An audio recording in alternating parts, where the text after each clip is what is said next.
You don't have a 9-to-5 job. You have a 24/7, 365 job, correct? I mean, Yeah.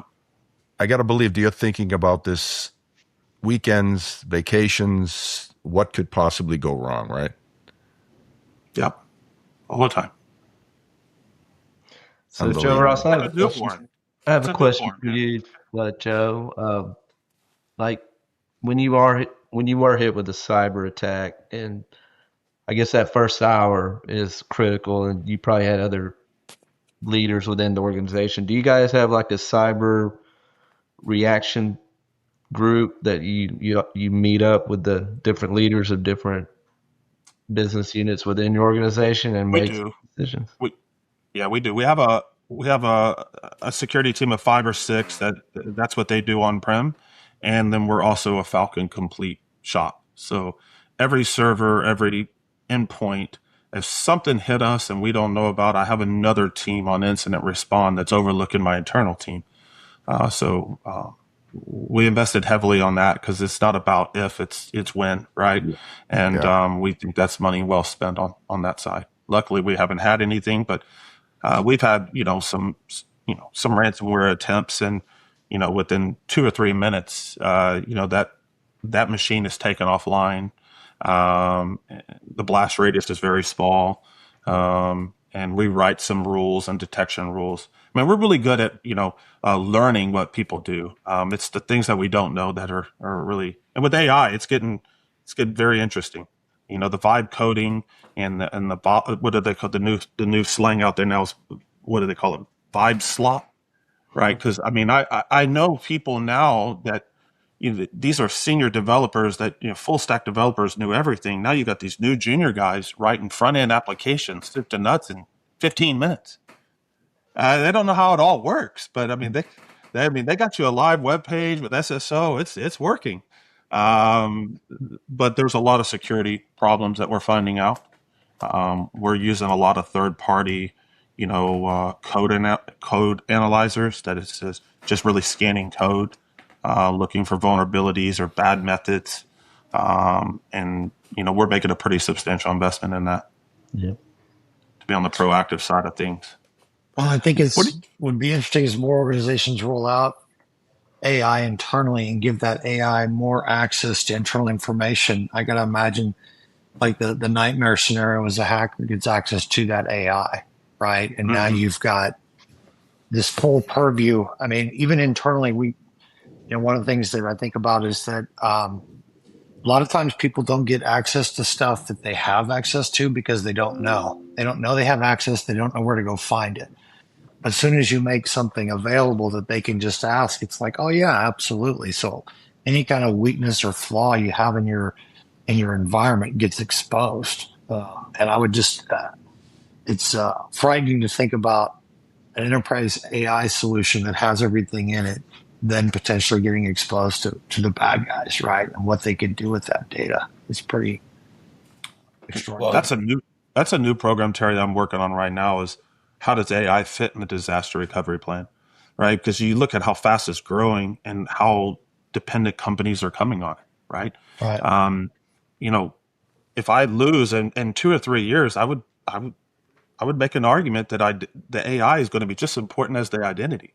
It's going to be running companies. So when it goes down, whatever it is, that's got to be a part of the DR plan. Businesses won't be able to run anymore without these agents and without AI. You lose this for a little while. I don't know what my accountants are going to do anymore. Right. I mean, this is how people don't Google anymore. They AI. Right? You don't realize how fast it happens and how it gets involved in your life. And then when somebody takes it away, it's going to impact the business pretty hard. Yeah. All right. So it's something I'm really trying to analyze because everything's got AI built into it. Everything, every application, from Adobe to your Copilot to your own custom stuff to in the cloud. Every product is baked into it. Early on, everybody was scared about data security. Like, where's my data? What are they doing with it? Are they, extracting our data. So people wanted to containerize it in the cloud, and that was one thing. I'm more worried about the complexity of AI. When all of a sudden somebody says it's down, I don't know if somebody built an agent that's running a business, or they have an agent that's watching their inbox that's taking tasks and doing these things, and all of a sudden it goes down. And that's it's like another application now, right? It's running a business. It's revenue impacting.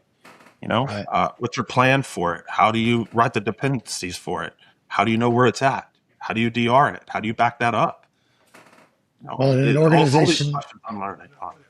Yeah, an organization your size, right? I think now you've got a handful of professional developers that do certain things to now everybody's a developer. Everybody can just start creating this stuff, right? With no understanding of how it works or awareness. It feels like it's worse than kind of the shadow IT you have from SaaS, right? But similar. That it's just AI has been propagating and it's doing all these things, and people are now dependent on it and limited, if any, visibility into what it does and how it works and what it's connected to. And I honestly don't think that anybody really, especially IT guys, we never really thought we were always the smartest guys in the room. Right? We show up to a business unit and they're like, I want this to do this. And you're like, no, they didn't argue with you, right? Whatever you said, you're like, we don't even know what you do, guys. It's smart, whatever. Now you say no, and within about 2 minutes, you have a project plan on how it can be done from a guy that knows nothing about IT. And then you're like, wow, okay. So it's causing, AI is creating challenges for us in the room, right? I mean, you got everybody that knows a little bit about something. All you got to do is ask the question. Yeah. And people are getting pretty good at prompt engineering and using that against IT. Why can't we do this? Here you go. Here's your plan. It can be done, and that's a little scary. It's a learning curve, because everything's being fought with data these days. Right? Yeah.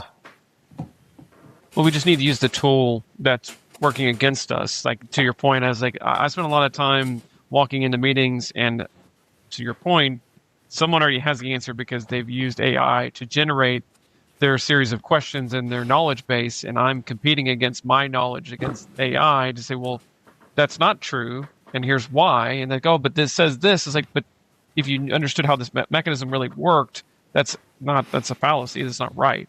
But to the other side of this is that we're talking about AI getting used on this. Why not just use AI to build your disaster recovery plan, right? Why not just feed it everything about your business and say, hey, output out my DR plan for me. That encapsulates all the things that I need to know about that I don't have the time or the people to do it, and then you run through that process, right? Or basically, when an event takes place, you just go and speak to the chat bot and say, "Hey, this just happened. Tell me what to do." Yep. I don't need to process here anymore. Just give it to me, and I'll disseminate information around.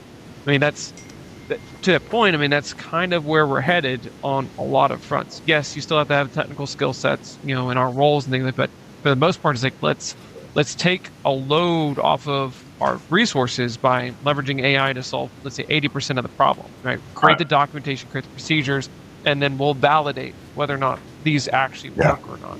And maybe there's an answer somewhere inside of that around this, because the amount of, to your point, 500 applications, you can't have 10 people, know. But if we feed all the information about those applications into this AI model, and this is saying, tell me about everything I need to know about these so that I can better manage them in a disaster recovery scenario, and then outputs out, a 50-page document for as your plan in the event of this, break glass and do these things, and then you've got to answer. So I think there's going to be some element of where we're just going to get AI is just going to become an everyday process, not just from our application front end, but just on how we operate as IT professionals. Yeah, that's right. I was thinking, you must hate AI as doctors. I don't know. I think they're pretty safe. Doctors? Well, no, because I know if I'm feeling something, I use ChatGPT and then I come up with a diagnosis, and I go to my doctor and I tell him, I preempt everything. I said, look, I Googled this and ChatGPT'd it, and he just laughs, I think they have a term for that, the doctors. It used to be like WebMD, but now you can make it even worse with AI, right? You can elevate it. It's everything, though, right? I think about that with one of the things that we noticed, or I noticed, because I typically sign all the agreements with all the customers, is that in the past, the big companies, they always had attorneys, right? So every time there was an agreement, here come the red lines. Well, now all of a sudden, they're all getting red line, no matter who the customer is. I don't believe that they all went and, maintain in-house counsel now. I know what they're doing.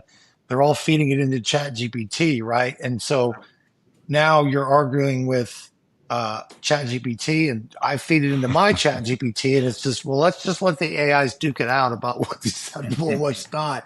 And if you're an attorney trying to come in, and deal with that, there's still a lot of nuance to things, right? That you can't necessarily purely get out of an AI. But it's interesting to watch how some of those things change. To John Parker's everybody at least believes they're an expert if because you can they get got their little 80% buddy of it, ChatGPT there with them that gets you to close. be the brains of the operation.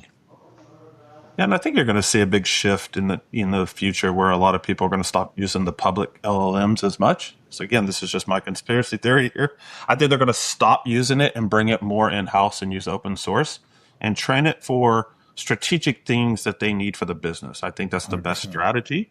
Because with the tokens and how much money, I mean, no business likes to be on a business where they can't forecast, down to within a 1% value of every month. I mean, when you build your whole company on, how many API calls are you going to do? Well, I mean, I don't know how many people are going to chat with this. Your cost is too variable. So I think you're going to start seeing a lot of stuff try to come back on-prem. Kind of the early stages of the cloud, everybody jumped into it, and then they started pulling back when they started the true cost. And now you got a lot of people just sitting in that hybrid environment. I think you're going to see the same thing with AI, right? You're going to see the same thing. Everybody's jumping on. I mean, it's hard. You don't have enough hardware to do what Anthropic and NVIDIA can do, right? You have to be really more focused on the investment. But I do believe that's what's going to probably, or tokens are going to get really cheap over the next 2 years as they battle it out, right? I think it's kind of started like the flat TV is really expensive. Now you buy a gallon of milk, you can get a flat screen TV walking out of the store nowadays. It's so cheap. And maybe that's where it goes. You got everybody trying to forecast with their crystal ball what's going to happen. But from us back on the topic of DR, right? We're always trying to make sure we're flexible and we're protecting the business, and we can keep the business operational in a reasonable amount of time set. We all got board members to answer to. I think there's no doubt that AI is going to improve our automation and disaster recovery in the future. I mean, if you're not doing it now, you will be doing it. Right. Yeah. I think too, kind of taking AI back to or building it out on-prem, having that data sovereignty allows you to build your own protections in DR as well as the governance and safeguarding, right? So, when it's a public offering, particularly a hosted one, there's been, it's an additional perhaps threat boundary, right? Because you're cohabitating with multi-tenancy. We've seen it in the past. We've seen attacks on supply chain, et cetera, right? To be able to get into that code base and, do bad things. But when you have it under control, you're allowed to architect it. You're not just saying, hey, we're merely a subscriber, but we're putting all of our eggs in charge of our intellectual property, what our business does, into the subscription, right? Without maybe knowing there's the right governance around other ways to protect it. Not to say there won't be offerings that do a reasonable good job at that. I think Copilot from Microsoft is, I'm not trying to shamelessly plug it, but they do segment that. They do kind of give you your own identity based way to access it. So they have that element, but I think it's going to be harder and harder for that not to be a hybrid approach as well, just like regular compute was, right? To the more inherent AI becomes in organizations. So what are y'all seeing on the front as far as DR? Are y'all seeing, companies change? Are they going to certain platforms to mitigate these risks? Or is it just kind of a depends scenario? I think DR itself, traditional BCDR, has largely been similar, right? That's more about the protection against the site loss, catastrophic failure at the data center, array falling over, human error, drop database tables, all the normal stuff that we, traditionally would see and can still see today, right? When it goes to cyber recovery, it's really about the things you already talked about, right? It's the immutable copies, air gap copies that are, not on site, not online, not available to be destroyed. Like a tape, doesn't have to be a tape per se, right? Could be a tape. And then really the tooling around doing analytics. So like the anomaly detection, obviously entropy within those backup streams, but even better if you can run like YAR rules against those and do introspection. And then lastly, but perhaps most importantly, everything we talked about on identity, right? So to be able to do object level a backup of your identity providers, as well as forest level recovery, right? Because traditionally maybe, hey, we backed up each of our primary domain controllers, so we can recover, right? We can restore those as individual VMs and then rebuild out our forest, and in your case, rebuild out multiple forests, right? However, the time to recovery is difficult, right? So that's where you're going to see, both either maybe we don't have to do a full-on domain restore forest level, so we can use object level and be quicker about that.